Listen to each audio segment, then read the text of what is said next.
donde se reúnen 3.000, 4.000 médicos especialistas exclusivamente en migraña, para que vean ustedes la magnificencia que tiene la migraña dentro de las patologías neurológicas o neuropsiquiátricas en el mundo y la migraña como es tan fuerte. Por lo tanto, los antimigrañosos juegan un rol extraordinario y el mejor antimigrañoso, no cabe duda, es el sumatriptán y todos los triptanos derivados. El primer medicamento que apareció fue sumatriptán. Hoy hay como unos 15 medicamentos que llevan el sufijo triptán, entonces uno los identifica. ¿Qué hace el sumatriptán? Es un agonista de los receptores 5-HT1D. Eso es pregunta de examen siempre. Fíjense aquí, la serotonina sale y tenemos aquí dos compuestos. Uno de ellos es un ácido, el ácido lisérgico, LSD. Es una droga de abuso, esto no tiene utilización médica, es un medicamento psicodélico que hace que la persona empiece a alucinar. Hay unas diapositivas bellísimas de alucinaciones que puede usted buscar en internet cuando el ácido lisérgico una persona consume. Estas personas drogadictas del ácido lisérgico lo que hacen es activar el receptor 5-HT2, es decir, aumentan como una especie de sobrecarga de la serotonina en los receptores 5-H2 y eso desencadena alucinación. Fíjense entonces qué importante nada más conocer los receptores y la farmacología que tiene que ver con esto. 5-HT1, agonistas antimigranosos. 5-HT2, alucinógenos. Bajamos un poquito y aquí tenemos el 5-HT3. Les había dicho que el 5-HT3 era un receptor de tipo canal iónico. Los demás eran receptores acoplados a la proteína G. Y aquí tenemos un medicamento que ha revolucionado el uso y el efecto antiemético que se llama ondansetron. El ondansetron se utiliza para evitar el vómito, es un antiemético.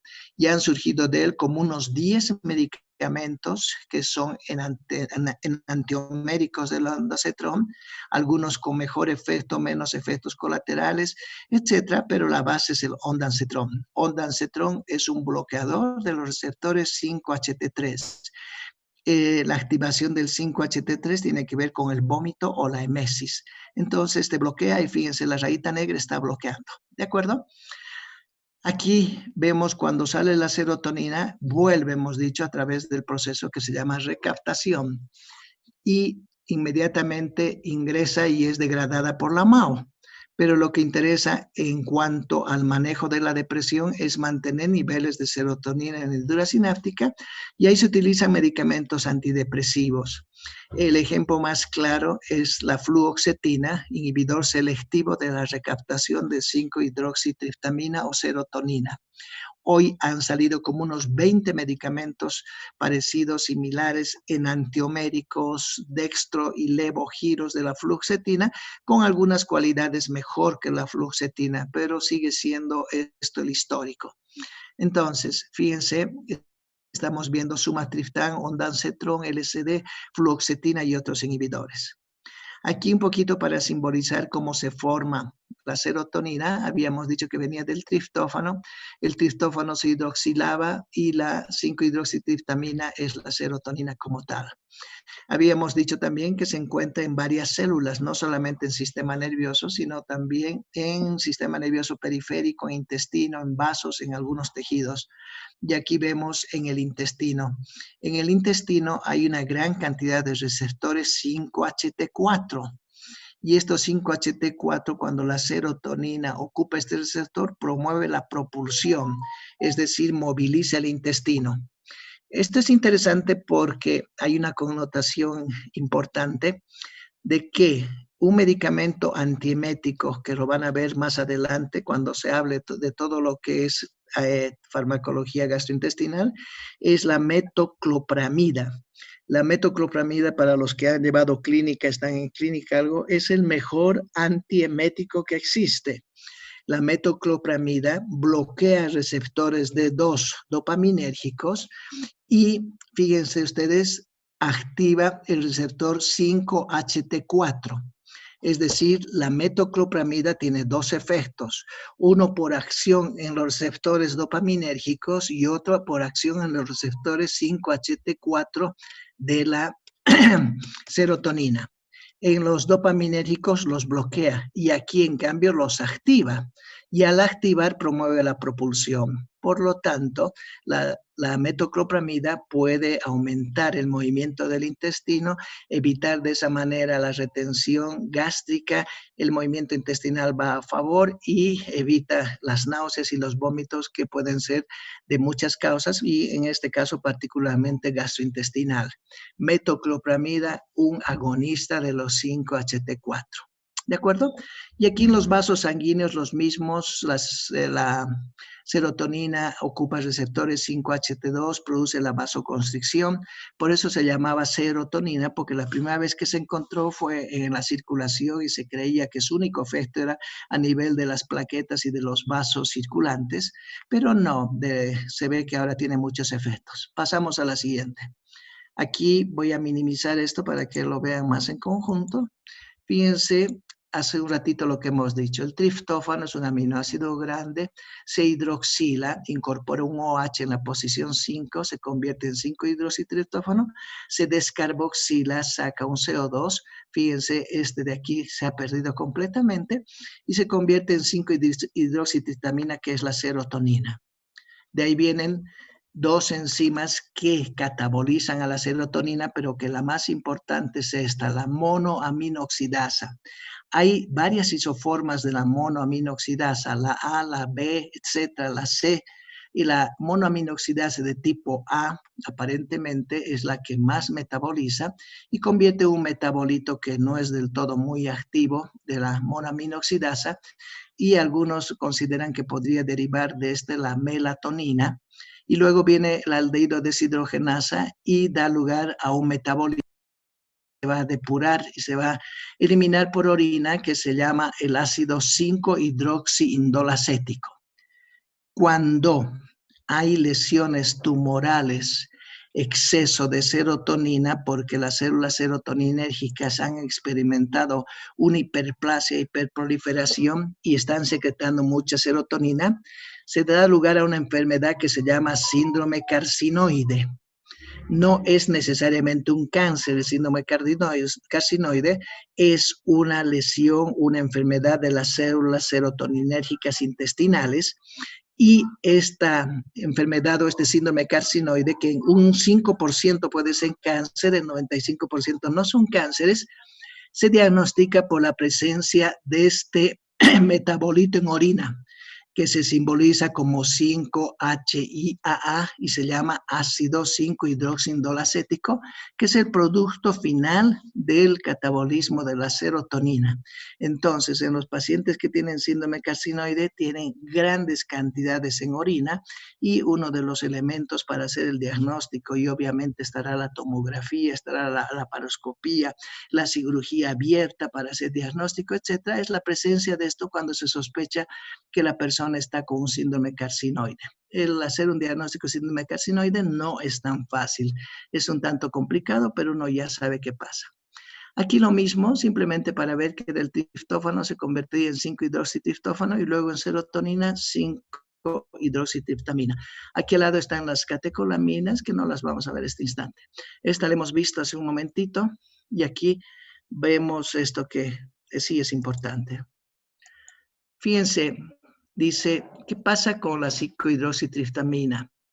Las estructuras abundantes o ricas en serotonina son las células cromafines y neuronas entéricas del aparato digestivo. Esto habitualmente es pregunta de examen, por eso tiene una llavecita. Son preguntas de exámenes. ¿Cuáles son las células que acumulan serotonina? Las células cromafines y las neuronas entéricas. También las plaquetas, el sistema nervioso central, obviamente. Su metabolismo es muy paralelo, muy parecido a la noradrenalina. Interviene la MAO, hemos dicho, y la MAO también interviene en la noradrenalina. La serotonina se forma a partir del triptófano de la dieta, que se convierte en 5-hidroxitriptófano, y lo mismo que hemos visto. La serotonina se transporta a las células que tienen su receptor 5-HT. mediante un sistema de transporte específico. Se ha tratado de hallar la proteína, se conoce que es una glucoproteína transportadora, pero aún no se ha podido modificar esta proteína para los casos en los que se quiera tratar una enfermedad donde haya deficiencia o exceso de serotonina. Su degradación depende principalmente de la monoaminoxidasa de la MAO y origina el ácido que hemos dicho que se excreta en la orina. Aquí vemos algunas funciones y esto me interesa, por favor, porque son bases de preguntas. Cuando hay algo que está subrayado, encerrado, es porque es un sector de preguntas, más aún si hay una llave que dice esto se va a preguntar.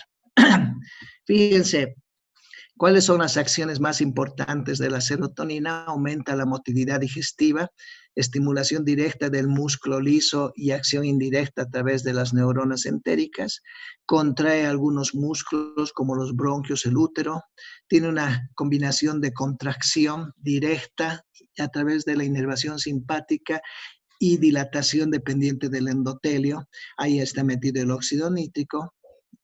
Participa en la agregación plaquetaria, estimulación de las células nerviosas periféricas, estimulación e inhibición de las neuronas del sistema nervioso central. Las funciones fisiológicas y fisiopatológicas que han sido postuladas para la acción de la serotonina están en la periferia: peristaltismo, vómitos, agregación plaquetaria, hemostasia, mediador inflamatorio, sensibilizador de los nociceptores, por lo tanto conductor del dolor y de la microcirculación. En el sistema nervioso, muchas funciones tales como control del apetito, el sueño, el ánimo, las alucinaciones, conductas estereotipadas, percepción del dolor y vómitos. En una palabra, este mediador bioquímico que resulta del triptófano es extraordinario, tiene muchas acciones, si se fijan ustedes, tanto en la periferia como en el sistema nervioso central. Alguna vez se dijo que la serotonina estaba relacionada con todas las S o las palabras que empezaban con S como parte de la actividad mental o fisiológica básica. El sueño, el sexo, la sedación, etcétera, etcétera. Las conductas estereotipadas, etcétera, etcétera. Bien, los procesos clínicos asociados a las alteraciones de la función de la serotonina incluyen migraña, ya hemos dicho. La migraña es una cefalea muy extraña, muy difícil de determinar a veces, pero muy común. El síndrome carcinoide y trastornos del estado de ánimo y ansiedad. En una palabra, depresión y mucha ansiedad se han relacionado con la serotonina. Entonces, fíjense, los medicamentos que vamos a ver van a ser antimigrañosos, antisíndrome carcinoide y antidepresivos y ansiolíticos. Bien, los receptores, habíamos dicho, de la serotonina, todos ellos se llaman 5-HT. Y existen, aquí fíjense en la palabra, 7 tipos de receptores, del 5-HT1 al 7, con varios subtipos, subtipo A, subtipo B, subtipo D, etc. Sobre todo en los 5-HT1 y 5-HT2. Todos, y hemos dicho, son receptores acoplados a la proteína G, excepto el 5-HT3, que es un canal catiónico dependiente de ligandos. Los receptores 5-HT1 se encuentran principalmente en el sistema nervioso central y en algunos vasos sanguíneos. Sus efectos consisten en inhibición neuronal, vasoconstricción. Como son ligados a la proteína G, actúan como GS, actúan como GI, inhiben a la adenilatociclasa, por lo tanto, su mecanismo específico de acción va a ser disminuir el AMP cíclico. Los agonistas de los receptores 5-HT1D, que hace un ratito hemos visto, más específicos engloban al sumatriptán, utilizado en el tratamiento de la migraña, y a la buspirona, usada en la ansiedad. La ergotamina, que es un derivado ergótico del cortisol de centona, es un agonista parcial. Los antagonistas de estos receptores que bloquean y son inhibidores de su acción son 2 medicamentos que todavía no tienen un uso clínico específico, la espiperona y la metiotepina. Los receptores 5-HT2, estamos bajando por tipo de receptores, se encuentran en el sistema nervioso central y en localizaciones periféricas, vasos, plaquetas, etc. Sus efectos son sobre el músculo liso y son excitadores. Los receptores, algunos vasos sanguíneos se dilatan como consecuencia de la liberación de óxido nítrico por las células endoteliales. Fíjense el rol tan importante del óxido nítrico. Los receptores 5-HT2 actúan a través de la vía de la fosfolipasa C y el trifosfato de inositol. En una palabra, son GQ, receptores GQ. Entre los ligandos específicos habíamos dicho el LSD, que es el ácido lisérgico, un agonista en el sistema nervioso central y antagonista en la periferia. Y los antagonistas específicos que se utilizan alguna vez no tienen mucho uso, que ketanserina, metisergida y ciproheptadina. Ya lo habíamos mencionado el día de ayer, la relación que tienen, y ahora vamos a hablar un poquito de ellos, un poquito más en extenso. Los receptores 5-H3 se localizan en el sistema nervioso periférico, especialmente neuronas aferentes, nociceptivas, neuronas entéricas y en el sistema nervioso central. Sus efectos son excitadores mediados directamente a través de canales iónicos. Habíamos dicho, si hay un receptor que diferencia de los otros, es el 5-HT3. Bien, un agonista específico es el 2-metil. Este no tiene utilización médica, pero los antagonistas sí tienen utilización, los bloqueadores. Y ahí tenemos los dos principales medicamentos que aparecieron hace unos 15 años atrás, que fueron el ondansetron y el tropisetron.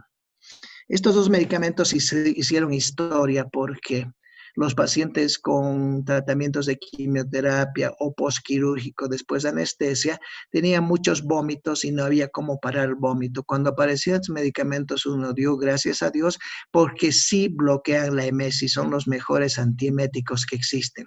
Si juntamos ondansetron con metoclopramida, tenemos una acción absolutamente sinérgica y hablamos de sinergismo de acción. El ondansetron bloquea los 5-HT3 y la metoclopramida bloquea los receptores de 2 dopaminérgicos y con eso anulamos la actividad en el centro del vómito. Hoy les he dicho, ya no hay solamente ondansetron y tropisetron, han salido como unos 10 o 15 medicamentos, pero todos con la terminación setron para que ustedes recuerden un poquitito. El único problema del ondansetron era y es todavía el estreñimiento. Produce un estreñimiento muy intenso en los pacientes. Pero bueno, con lo que calma el vómito, el paciente queda aliviado y para el estreñimiento se utiliza un laxante y todos tranquilos. ¿Estamos? Bien, también son un poco de ansiolíticos, eso es verdad. Los receptores 5-HT4 se encuentran en el sistema nervioso entérico, también en el sistema nervioso central. Sus efectos son excitadores y aumentan o incrementan la motilidad digestiva. Actúan estimulando la adenilato ciclasa, por lo tanto son GS, receptores acoplados a la proteína GS.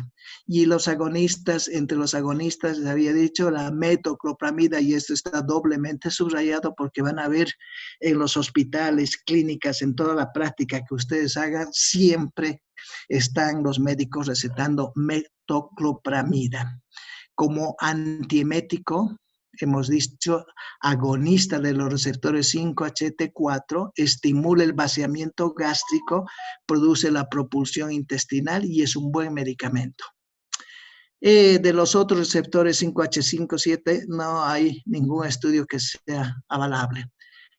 Aquí vemos de los subtipos de receptores de noradrenalina y de serotonina.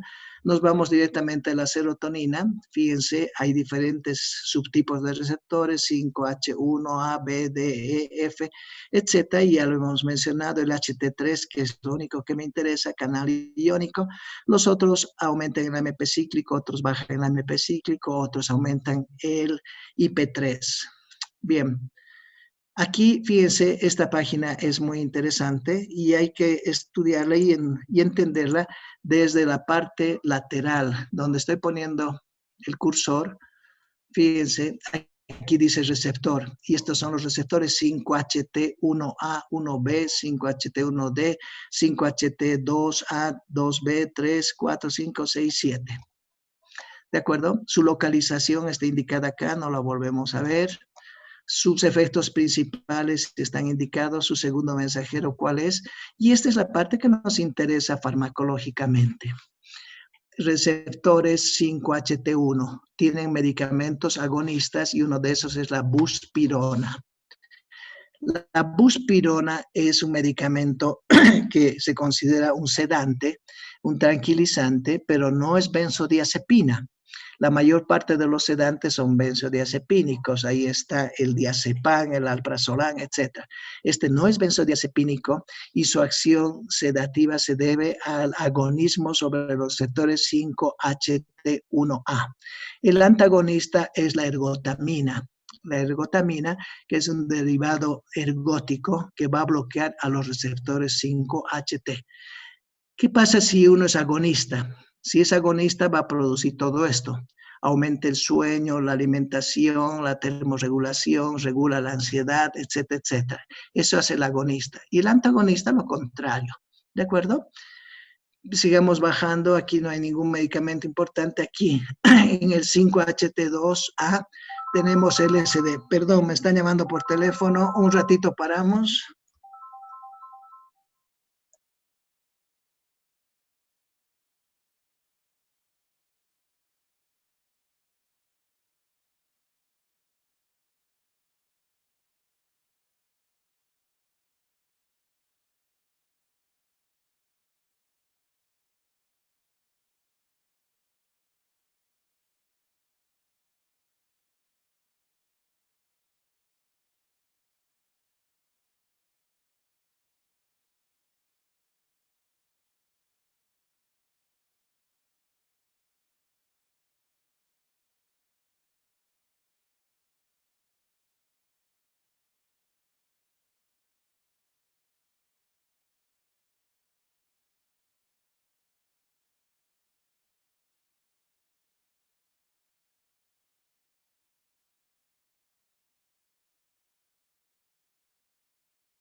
Bien, continuamos entonces.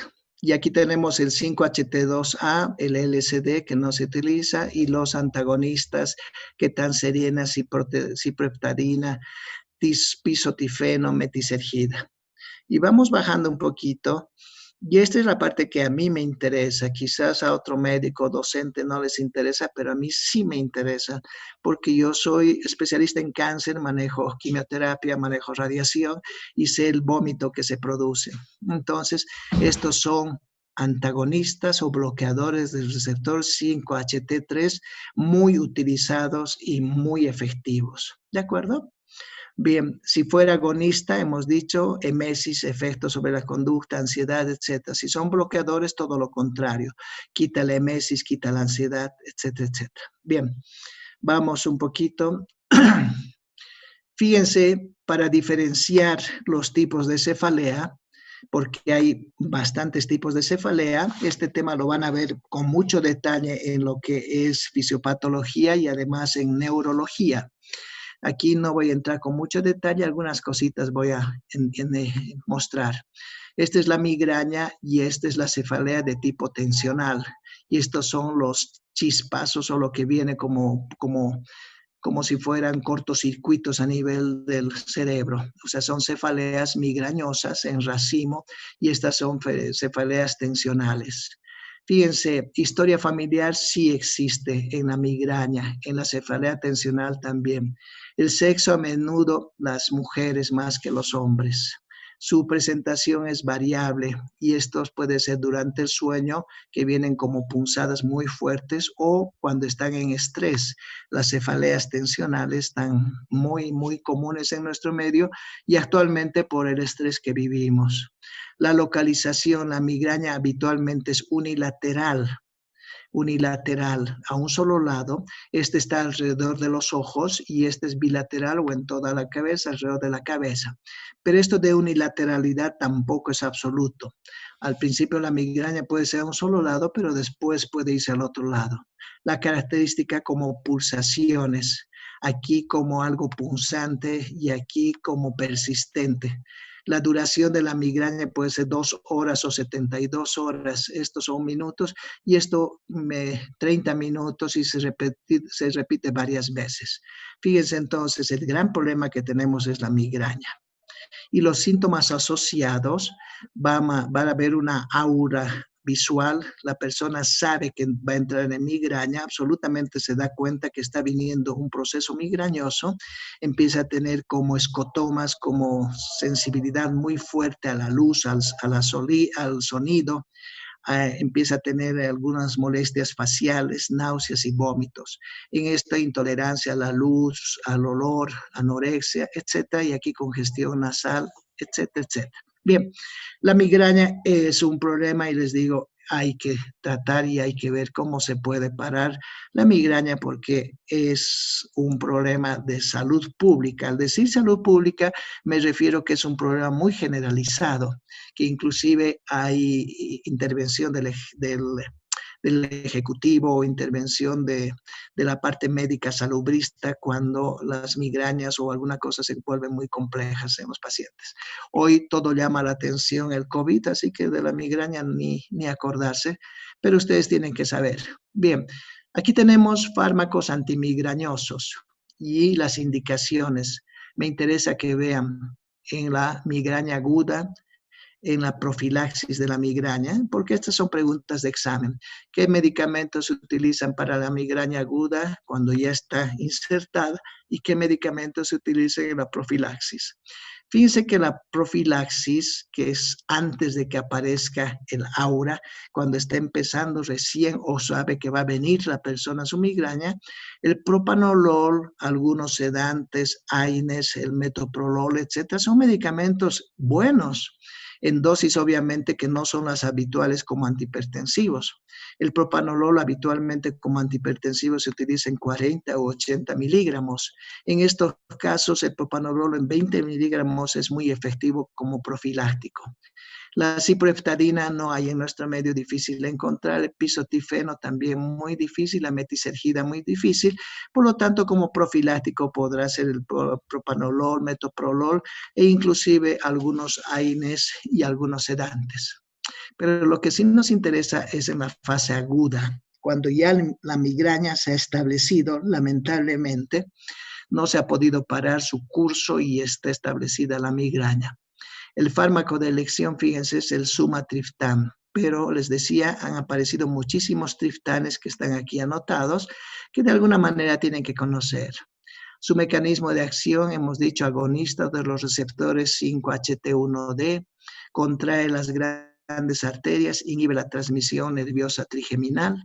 Sus efectos secundarios, el temor que ocasiona en los médicos generales cuando empiezan a recetar sumatriptán y tienen una especie de pánico por los eventos que podrían venir. Sin embargo, les había dicho ayer, cuando el sumatriptán se utiliza en las dosis habituales, corrientes y en dosis no muy alta ni muy seguida, estos efectos como vasoconstricción coronaria, arritmia, son muy débiles, no se observan habitualmente. Entonces se puede utilizar. Obviamente que habrá que decir al paciente que si ha tenido algún evento arterial coronario, este medicamento habría que utilizarlo con mucho cuidado, quizás bajar un poquito más la dosis o asociar a algún analgésico o algún sedante por el antecedente, pero si no, es muy difícil. Algunas veces cuando se utiliza mucho, porque hay pacientes que tienen migrañas todos los días, podría darnos problemas de este tipo, vasoconstricción coronaria, arritmias e inclusive vasoconstricción de arterias cerebrales y problemas cerebrales altos. Sin embargo, no es lo habitual. Muy difícilmente los pacientes tienen migraña todos los días. Hemos dicho dura hasta 72 horas, pero no es de repetición cada día. Bien. Su absorción oral, escasa absorción oral, fíjense su farmacocinética, no se absorbe muy bien, lleva una respuesta tardía, no es tan inmediata, puede administrarse por vía cutánea, existen ampollas de sumatriptán cutánea, pero son muy caras, no atraviesa la barrera hematoencefálica y su semivida plasmática es más o menos 1 hora y media.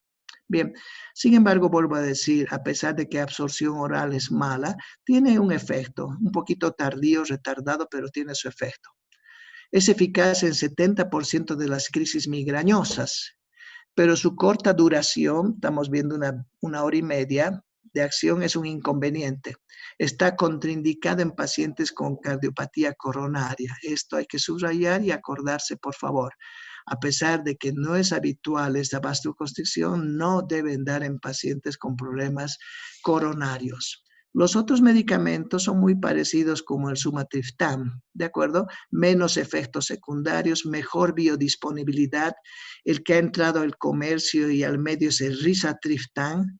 Es mucho mejor que el sumatriptán en su efecto, es más rápido en comparación, ¿no es cierto? Y algunos son capaces de atravesar la barrera hematoencefálica. El rizatriptán atraviesa la barrera hematoencefálica. Bien, en el caso de la migraña aguda, también la ergotamina.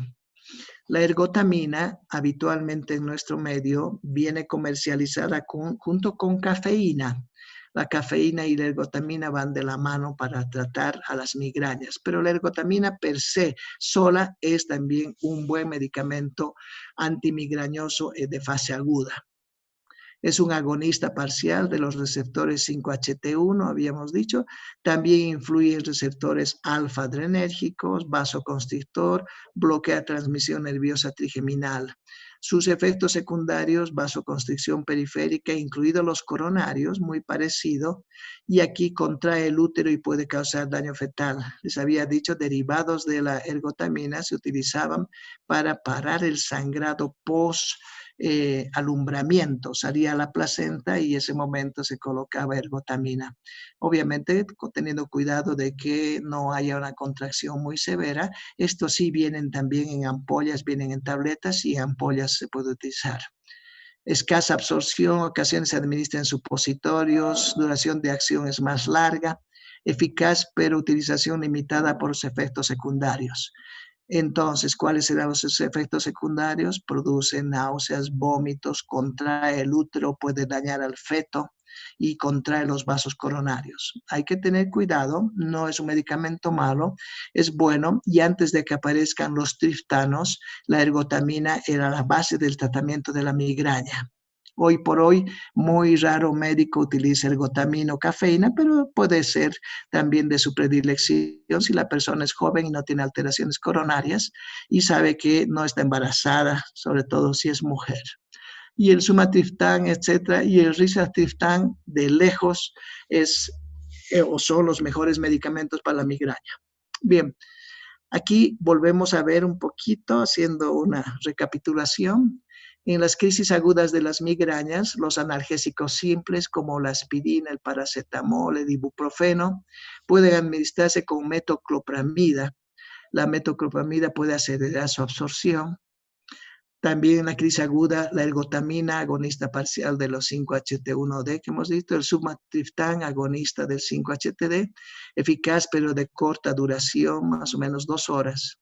Los nuevos compuestos somitriptán y el rizatriptán se consideran de acción más rápida y no causan dolor torácico. En la profilaxis se plantean los pacientes con más de una crisis al mes. Puede utilizarse, hemos dicho, betabloqueantes, propanolol, metoprolol, pisotifeno. Este es difícil de encontrar en el medio, pero puede encontrarse. Otros son la cipreftadina, que tiene también acción antihistamínica y antagonista del calcio, la metisergida, que no la encontramos en el medio, y puede utilizarse como profilaxis antidepresivos tricíclicos, amitriptilina, etcétera, otros medicamentos o de hidropiridinas, pero es muy complejo. Bien, aquí vemos en grande lo que estamos analizando este instante. Bien, fíjense, dice agentes usados en profilaxis y aquí abajo medicamentos en fase asintomático.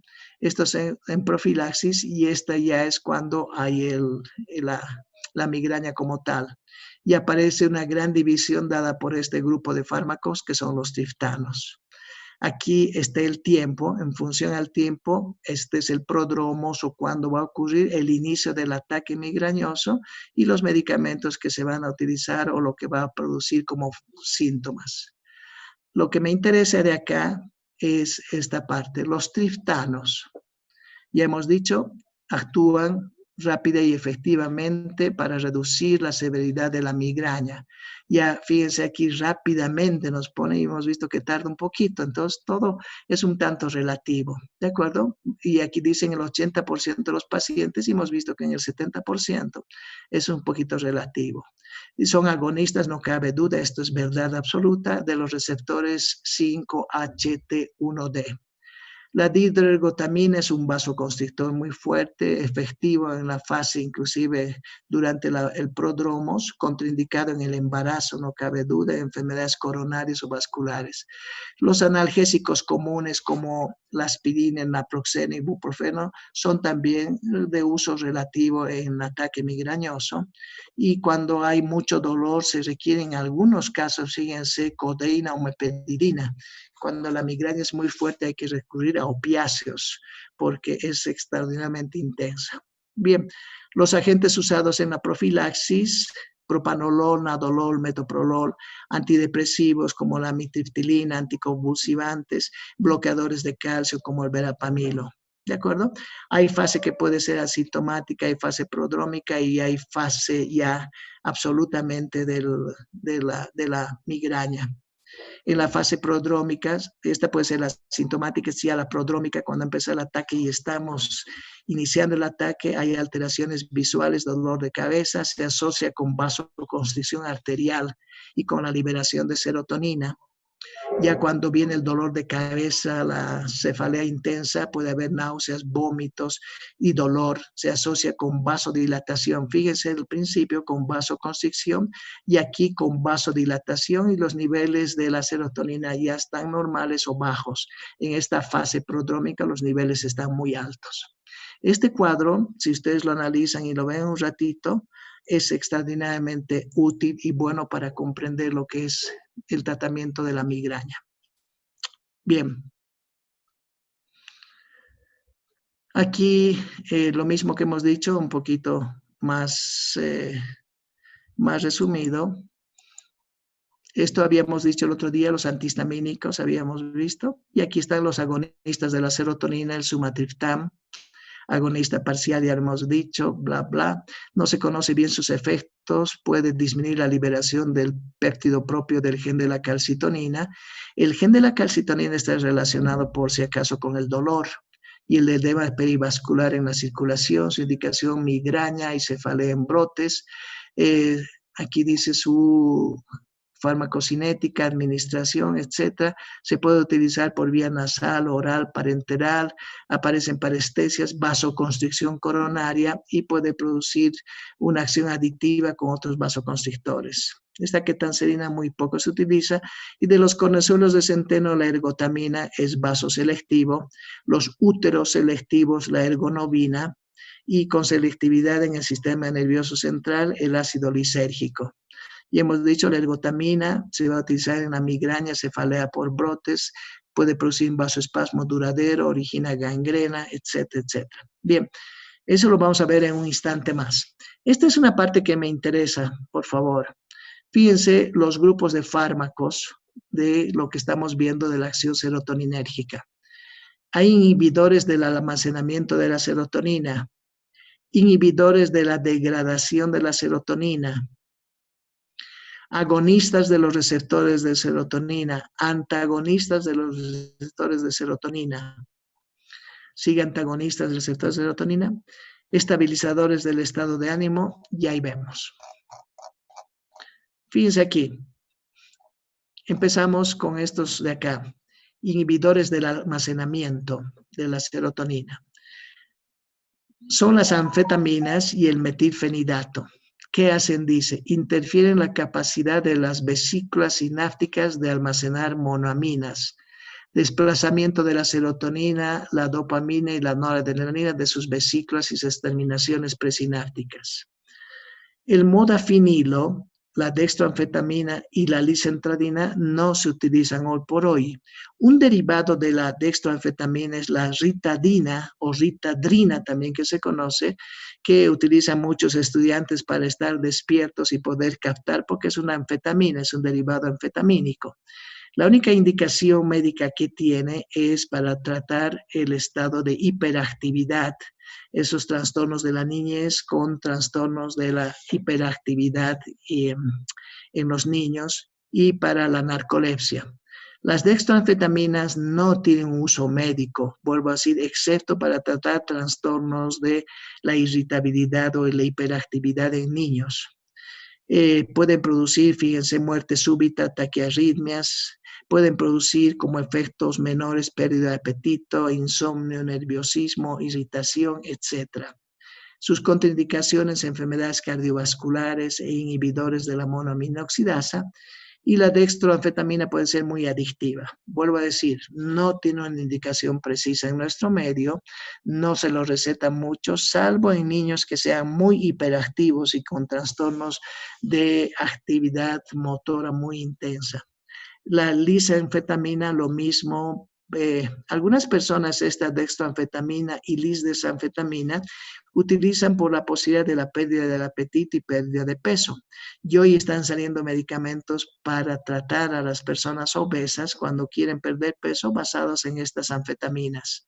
Pero fíjense los efectos que no son habituales, pero porque pueden ocurrir: muerte súbita, infarto de miocardio, arritmias, etcétera, síndromes de Tourette, etcétera, etcétera.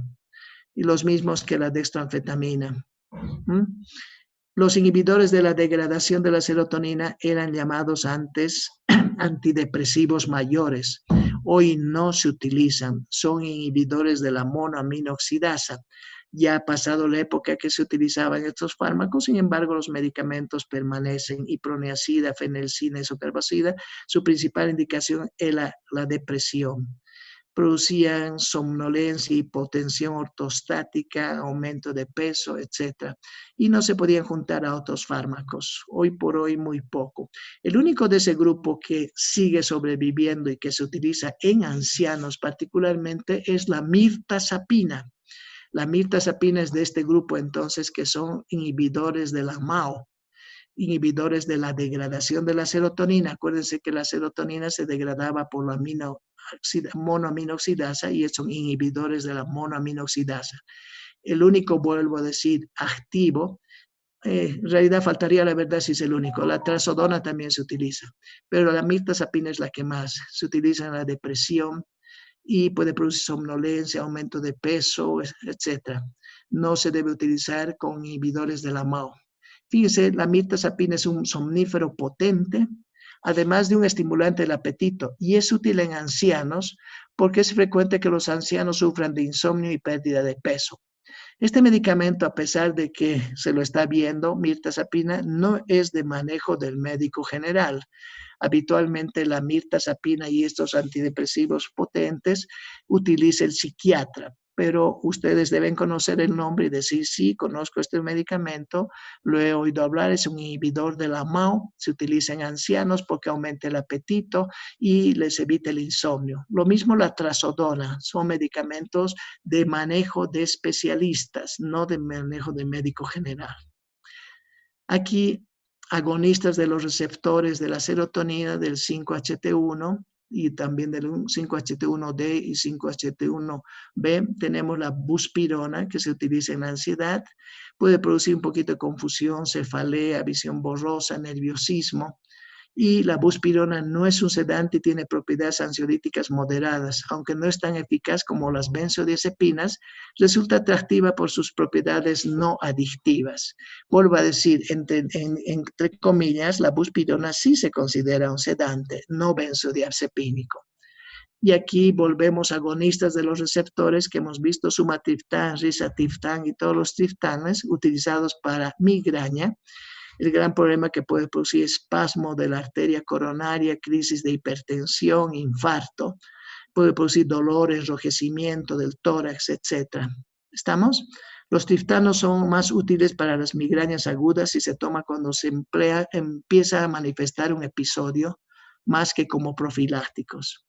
Y aquí los antagonistas de los receptores de serotonina van a bloquear diferentes receptores de diferente grado, la ketanserina que utiliza en el glaucoma, y aquí la ondansetron, que ya lo hemos mencionado para las náuseas y el vómito, que bloquea el receptor 5-HT3. La ketanserina, fíjese, antagonista del 5-HT2A y 2C, y el ondansetron y todos los cetrones, antagonistas de los 5-HT3. Potente antiemético, se utiliza como tratamiento complementario para la quimioterapia del cáncer o en caso de náuseas resistentes. Hoy por hoy ya los médicos han aprendido a utilizar, y no solamente los oncólogos utilizan, sino ya muchas personas. Aquí tenemos medicamentos que no se utilizan, antagonistas de la 5-HT4, el alocetrón, que es un antagonista de la 5-HT3, muy parecido al ondansetron, pero su indicación, fíjese, es síndrome de colon irritable. Esa es la única diferencia con los otros. El litio, hoy por hoy, no se utiliza. Era un inhibidor de la monoaminoxidasa. Los antidepresivos tricíclicos y los inhibidores de la recaptación se lo va a ver en el capítulo que corresponda. Esto no va aquí. Bien, hacemos un pequeño alto para que tome un poquito de refresco y ustedes paren de escucharme.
Bien, continuamos, por favor, y vemos los alcaloides ergóticos. Fíjense que los alcaloides ergóticos son derivados de un hongo que infesta las cosechas de cereales. Ese hongo se llama cornezuelo porque forma una formita de un cuerno en los cereales. ¿Estamos? No todos los cereales, obviamente, algunos de ellos. Y sus compuestos más importantes de las sustancias producidas por este hongo son la ergotamina, la hidroergotamina, utilizadas que hemos visto en la migraña, la ergometrina, utilizada en obstetricia para prevenir la hemorragia postparto, la metisergida para tratar el síndrome carcinoide y la profilaxis ocasional de la migraña, y la bromocriptina utilizada en el Parkinson y en trastornos endocrinos. Entonces, fíjense, estos alcaloides de un hongo de los cereales tienen unas acciones farmacológicas extraordinarias. Bien, sus principales lugares de acción son receptores también de la serotonina, de la dopamina y adrenérgicos, y van a tener efectos agonistas, antagonistas, agonistas parciales, etc. Los efectos adversos más comunes de este grupo incluyen náuseas, vómitos y vasoconstricción. Los alcaloides ergóticos, la ergotamina, están contraindicados en pacientes con vasculopatía periférica y coronaria, no cabe duda, ahí estamos. Bien, vamos entonces a los alcaloides ergóticos y vemos la ergotamina. La ergotamina se comporta como antagonista y agonista parcial de los receptores 5-HT1, de los adrenérgicos agonista y antagonista. Fíjense esas dualidades que tienen estos fármacos. De los de dopamina son inactivos. La ergotamina produce contracción del útero. Su principal aplicación es la migraña. Los efectos que puede producir, a pesar de que está tratando la migraña, que muchas veces la migraña tiene náuseas y vómitos, puede producir vómitos y vasoconstricción en las periferias y hay que evitar en la gestación, no cabe duda. La dihidroergotamina también tiene esa dualidad agonista y antagonista de 5-HT1 y del receptor adrenérgico antagonista. No actúa sobre los receptores dopamínicos, produce poca contracción del útero, se utiliza en la migraña, pero fíjense la palabra aquí, muy obsoleto, ya no se debe utilizar. La ergometrina, la misma acción agonista-antagonista, 5-HT1, más débil, pero su acción principal es a nivel de la contracción del útero. Previene la hemorragia postparto. Vuelvo a decir, este es un medicamento que en las provincias sí se sigue utilizando, absolutamente se sigue utilizando y uno debe conocer, por favor. La bromocriptina no tiene acción sobre la serotonina, muy poquito de la adrenalina y sobre la dopamina sí, fíjense, es agonista parcial, un agonista parcial. Y se va a utilizar en la enfermedad de Parkinson y trastornos endocrinos cuando hay tumores productores de prolactina o para parar, hemos dicho, la lactancia, se utiliza la bromocriptina. La metisergida es de los receptores serotonínicos, agonista y antagonista, pero de los 5-HT2 y su principal indicación es el síndrome carcinoide, alguna vez profiláxico de la migraña. El gran problema que puede producir fibrosis retroperitoneal y mediastínica. Difícil de descubrir salvo que se haga un examen que se llama PET scan. Bien, aquí ya son los mecanismos hipotéticos de la migraña que no vamos a analizar. Y aquí nos pasamos a otro grupo de fármacos o que están relacionados con los fármacos que son los eicosanoides. Acuérdense que los AINES son anti-eicosanoides, antiprostaglandínicos. En cambio, los eicosanoides son los prostaglandínicos y que han derivado del ácido araquidónico. Fíjense, van a tener mucha aplicación y son mediadores bioquímicos de la inflamación, del dolor y la fiebre, los eicosanoides. ¿De acuerdo? Son derivados de ácidos grasos poliinsaturados de 20 átomos de carbón, como es el ácido araquidónico. ¿De acuerdo? Tienen muchas acciones las prostaglandinas a nivel cardiovascular.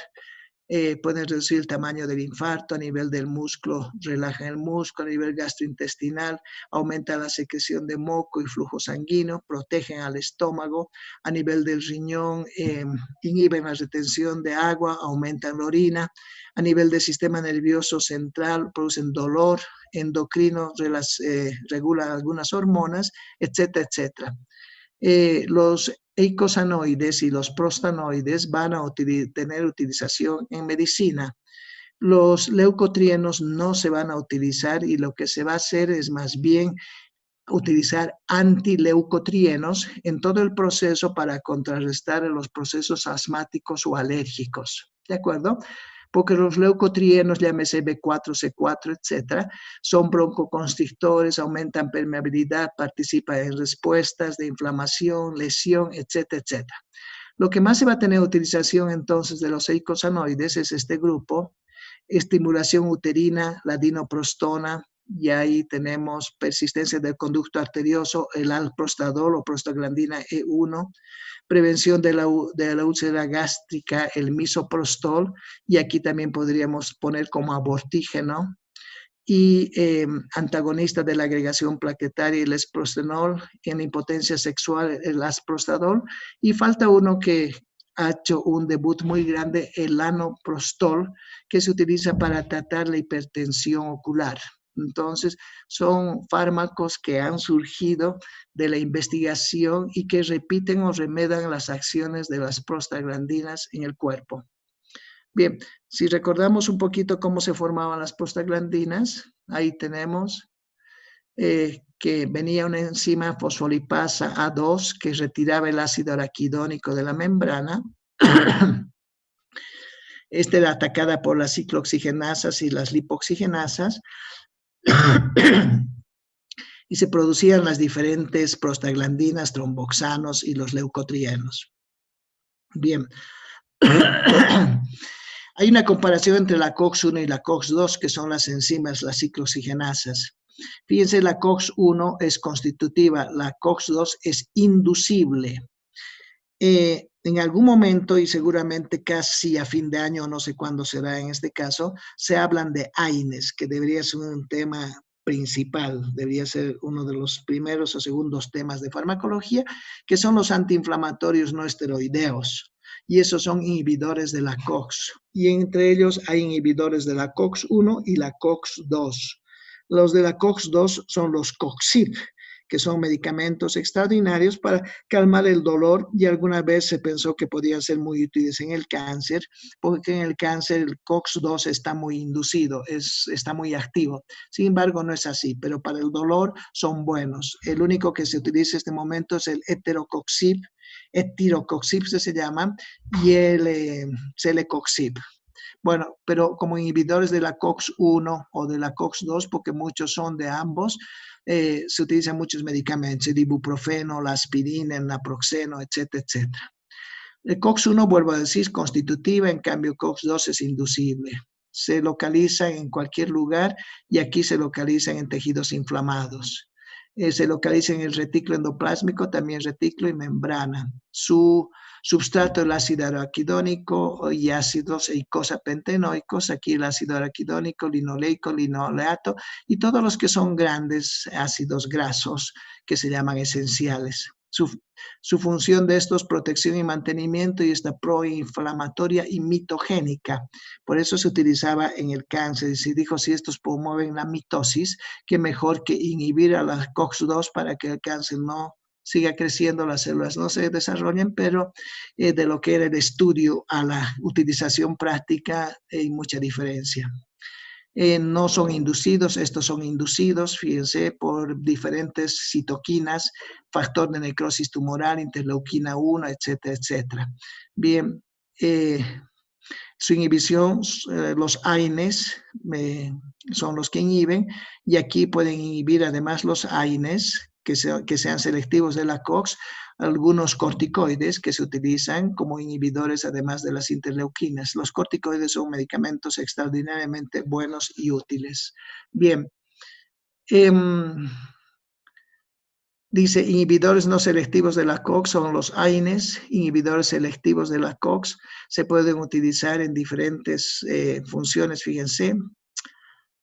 Ya me estoy cansando, chiquillos, y ustedes también. Aquí están las diferentes prostaglandinas. Y vamos a alguna parte que esto lo pueden leer.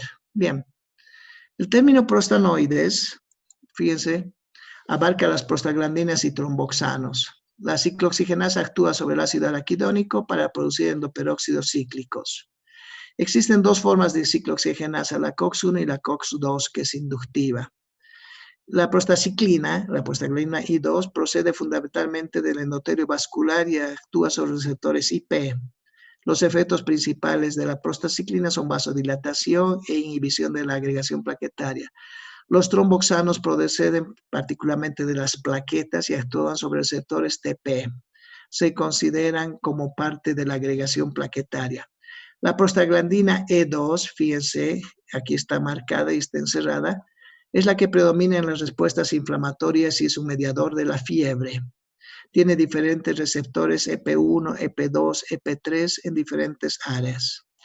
Los receptores EP3 inhiben la secreción ácida gástrica, aumentan la secreción mucosa, es decir, protegen al estómago, contraen el útero grávido y el músculo liso del aparato digestivo, inhiben la lipólisis, etc. La prostaglandina F2 actúa sobre los receptores FP que se encuentran en músculo liso y cuerpo lúteo. El principal efecto en el ser humano es la contracción uterina. Muchas veces se mezclan estos medicamentos F2 con las E2 para producir un aborto. La prostaglandina D2 deriva de los mastocitos y actúa sobre los receptores DP y da lugar a vasodilatación e inhibición de la agregación plaquetaria. Fíjense aquí aplicaciones de los prostanoides, y es lo que más me interesa de toda esta área. Para finalizar el embarazo, Gemeprost o misoprostol se puede utilizar, que es análogo de la prostaglandina E2. Para la inducción del parto, dinoprostona, misoprostol. Para hemorragias postparto, carboprost, si no hay otros citotóxicos. Ese es en el área ginecológica. Los medicamentos entonces, misoprostol, dinoprostona, carboprost. En el área digestiva, lo único que se utiliza es el misoprostol para tratar las úlceras que han salido o han resultado del uso de AINES.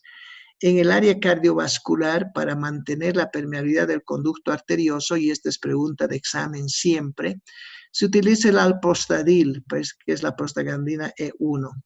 Para inhibir la agregación plaquetaria durante la hemodiálisis se utiliza el epoprostenol, también es pregunta de examen. Y en oftalmología, lo que les decía que ha revolucionado el mundo de la oftalmología es el latanoprost.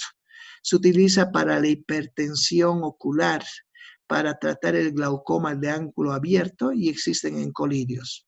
La mayor utilización hoy por hoy médica de los prostanoides es el latanoprost, pero los otros medicamentos sí se pueden utilizar, hemos dicho a nivel del embarazo, a nivel digestivo, el misoprostol, cardiovascular en las malformaciones congénitas, alprostadil, epoprostenol. Estos medicamentos, excepto el misoprostol, en realidad todos, sí serían todos, no son manejados por el médico general, son manejados o por los ginecólogos o son manejados por los oftalmólogos. En los leucotrienos, esto lo vamos a ver con muchísimo detalle, los leucotrienos contraen el músculo isobronquial, etcétera, lo vamos a ver cuando hablemos de asma. Aquí algunos productos, funciones de las prostaglandinas están especificadas, cada una de ellas. Función en la vasoconstricción, vasodilatación, en la quimiotaxis, etcétera, etcétera. La lipoxigenasa, vuelvo a decir, la vamos a ver más adelante. Las prostaglandinas ya estamos viendo. El misoprostol es usado en las úlceras producidas por AINES, el alprostadil para mantener el conducto arterioso y vasodilatación usados en la impotencia sexual. Antiguamente, antes de que aparezca el sildenafil o el Viagra, el paciente tenía que inyectarse en los cuerpos cavernosos alprostadil. Era un sexo un poquito doloroso, pero seguramente satisfactorio. Bien, y aquí está lo que hemos dicho. El misoprostol, fíjense, es un abortificante, un abortígeno. Misoprostol, mifepristona, toditos actúan en 24 horas si se administra vaginalmente para terminar con el embarazo en el primer trimestre. También se utilizan para tratar las úlceras gástricas. El misoprostol inhibe la secreción de ácido clorhídrico y de pepsina, usado en pacientes que al tomar aspirina han hecho una úlcera gástrica. Y aquí viene el área más importante para que ustedes lo vean y lo revisen, por favor. Cada uno de los medicamentos, para qué se utiliza. El que está de moda, vuelvo a decir, o los que están de moda son el latanoprost para la hipertensión ocular, glaucoma de ángulo abierto, el misoprostol que tiene efectos citoprotectores, pero puede inducir a un aborto, es de conocimiento de todos. Y esta es la parte de la práctica que ya han hecho muchos cuando dije, esta parte ya la van a revisar ustedes y he recibido muchos trabajos. Los que no han hecho tienen todavía tiempo para mandarme, por favor. Dice tipo de receptor, aquí por ejemplo 5-HTB, 5-HT1D, lo que hemos visto, qué receptor, qué efecto tiene, qué indicaciones, cómo actúa en el músculo liso, cómo actúa en las células enterocromafines, etcétera. Esta es una parte de la práctica que me interesa. No se olvide que todo lo que vemos de inicio es la guía teórica y en sí esta es la práctica. Y en los cursos presenciales lo que hacíamos era revisar las tareas o las prácticas que las han hecho ustedes. Ahora yo las reviso a través del Classroom, pero también muchas las he revisado por lo que me han mandado a través del WhatsApp. Llenen estas hojas los que no los han hecho porque al final de año, en algún momento, no sé en qué momento, quizás en febrero, nos vamos a ver presencialmente. Yo necesito ver sus cuadernos, sus trabajos y todas estas tareas, dossier por dossier, qué han hecho, qué han colocado, etcétera, etcétera, porque esa parte es también la que les va a dar la nota a usted. Aquí también hay casos clínicos. que lo tienen que leer o analizar y las respuestas colocarlas, por favor. Voy a leer un poquito nada más. Dice, paciente varón de 60 años, portador de cáncer de próstata. Ingresa para tratamiento quimioterapia, sus signos vitales están estables, el médico prescribe como prequimioterapia ondansetron, metoclopramida, ranitidina y clorfeniramina. Miren la utilidad que tiene el aprender esto. Ondansetron es un bloqueador de los receptores 5-HT3. Metoclopramida es un agonista de los 5-HT4. La ranitidina es un bloqueador de los H2 y la clorfeniramina de los H1. Entonces, aquí están las preguntas y por qué va a utilizarse y la sinergia que se produce, cuáles son las dosis máximas de cada uno, etcétera, etcétera. Bien. Aquí otro caso clínico, un niño de 6 años es llevado por una picada de abeja, presenta los 3 signos, acuérdense, la triple respuesta histamínica y por lo que se le administra difenhidramina, ustedes dirán que es la difenhidramina, intravenosa STAT, aquí debería ser IB, pero endovenosa también se utiliza, y STAT significa ese momento. No se olviden que hay signos TIT, BIT, STAT, etcétera, que las han aprendido y que en algún momento se van a preguntar qué es TIT, qué es BIT, qué es STAT. STAT significa ese momento, qué es perene, qué es NPO, que es parte de la farmacología también. El niño entra en más disnea, se le administra hidrocortisona. La hidrocortisona es un glucocorticoide que viene de 25 y 100 miligramos, y habitualmente 100 miligramos se utiliza. Intravenosa STAT, no se del cuadro y se le adjunta adrenalina subcutánea con lo que mejora. Entonces ahí viene qué han hecho, cómo es la triple respuesta inmunitaria, qué es la difenhidramina. En vez de difenhidramina yo me pusiera clorfeniramina, me gusta más. Y la hidrocortisona sí la utilizo. El otro, una mujer de 35 años, neurasténica, presenta dolor pulsátil en la cabeza, región temporal, tiene vómitos, malestar, se le diagnostica migraña. Aquí había puesto bilateral y en la parte teórica dice es unilateral, pero habitualmente sí es bilateral. Bueno. Se le indican los siguientes medicamentos: ibuprofeno, propanolol, ergotamina más cafeína, sumatriptán, metoclopramida y clonazepam. El cuadro cede, pero la paciente queda dormida y la presión arterial baja. Entonces, las preguntas: ¿eran necesarios tantos medicamentos? ¿Cuáles produjeron alteración cardiovascular? ¿Qué fármacos debería utilizar? ¿Qué profilaxis debería hacerse? Etcétera, etcétera. Fíjense que los casos son bastante bonitos y son útiles porque es del diario vivir. ¿De acuerdo? Aquí un paciente de 30 años tiene dolor de tipo pungitivo en la región paranasal derecha y frontal, tenía un resfrío, se le indica que hay secreción, estamos ante una sinusitis, se le diagnostica sinusitis aguda, se le dan medicamentos, clorfeniramina más fenilefrina por 6 días más amoxicilina con ácido clavulánico. Y aquí tenemos un medicamento de los que hemos visto, la fenilefrina también lo hemos visto, es un derivado de la efedrina. El cuadro cesa y hay que responder que a qué grupo pertenece, qué es este medicamento, cómo actúa, etc. Y el cuestionario que he recibido de casi todos de mis grupos, los del grupo C, ojalá que podrían incorporarse y hacer todo, porque les va a ayudar para todo lo que significa el examen, etcétera, etcétera. Muy bien, chicos. Si alguien tiene alguna pregunta, por favor. ¿Hay alguien todavía que ha sobrevivido? ¿Aló? Buenas tardes. Sí, doctor. Buenas tardes.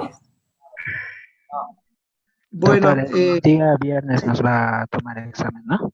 sí, nos pondremos de acuerdo a qué hora quieren, porque yo el viernes tengo a las 4:30 una actividad, podría ser a las 6 o al revés, puedo cambiarla de las 4:30 para las 6. En la tarde tendría que ser. Ustedes díganme en qué momento. ¿O quieren decirme por WhatsApp? ¿O prefieren el sábado? El sábado tal vez sería, ¿por qué dirán mis Ya, pues compañeros? pónganse de acuerdo y me dicen por WhatsApp y yo no tengo inconveniente hacer el sábado. No se olviden que sábado y domingo no salimos. Estamos encerrados en la casa y podemos hacer lo que fuera. ¿Ya? Ustedes me dicen, doctor, el sábado a tal hora y yo a tal hora. ¿De acuerdo? Ya, Está está bien. bien. Continuamos la próxima semana y revisamos varias cosas más. Adiós, que tengan buenas tardes, pasen bien, cuídense. Igualmente. Gracias, doctor. Buenas tardes, doctor. Gracias. Hasta luego.